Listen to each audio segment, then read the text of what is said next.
this third week of Advent and continue our meditations on the life of St. Joseph and what we can learn from that, I'd like this week to focus in on the idea of humility.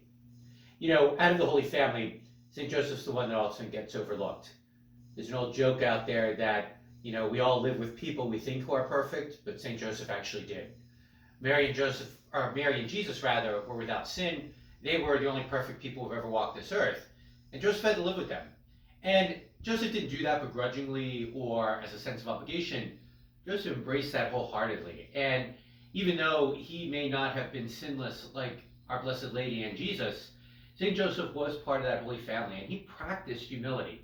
Not only in being the kind of behind-the-scenes guy who didn't always need to be in the spotlight, but Joseph was the provider. Joseph was the person who took care. Joseph was the one who always was there, whether it was noticed or not. And, you know, humility, as you heard me say before, has kind of gotten a bad rap in our modern world. It's often become almost a dirty word, that being humble means we're taken advantage of, we demean ourselves, we're guilt-ridden. But that's not the kind of humility the scriptures speak about. The humility the scriptures speak about is a lot about having self-esteem, recognizing how much we are loved by God, how important we are in God's plan, and allowing that to be where our meaning comes from, that to be where our definition of who we are comes from, that to be where our self-esteem comes from. And we live in a world now that could use a good dose of Christian humility once again. And during the season of Advent, that's for me and you to kind of look at ourselves. Do I act humbly when it comes to my family?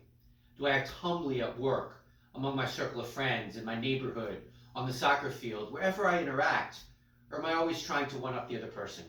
Am I always trying to brag about how great me or my kids are, or what accomplishments we've done lately?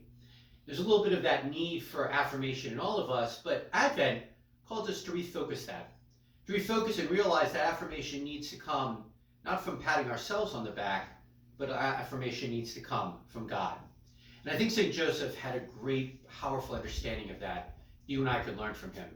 St. Joseph didn't need to be in the spotlight. He let Mary and Jesus do that.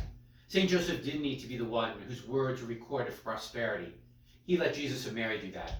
St. Joseph realized his important, unique, and powerful role as the one entrusted to be the caregiver of Mary and Jesus, and that's where his self-esteem came from. That's where his meaning, that's where his joy came from. My friends, that's what true healthy humility can really look like. Recognizing how great we are and loved in the eyes of God, competing for other people's affirmation because we have what we're looking for already in our hearts. That's what healthy humility looks like, and that's maybe a good virtue for all of us to cultivate in our lives during the season of Advent as well.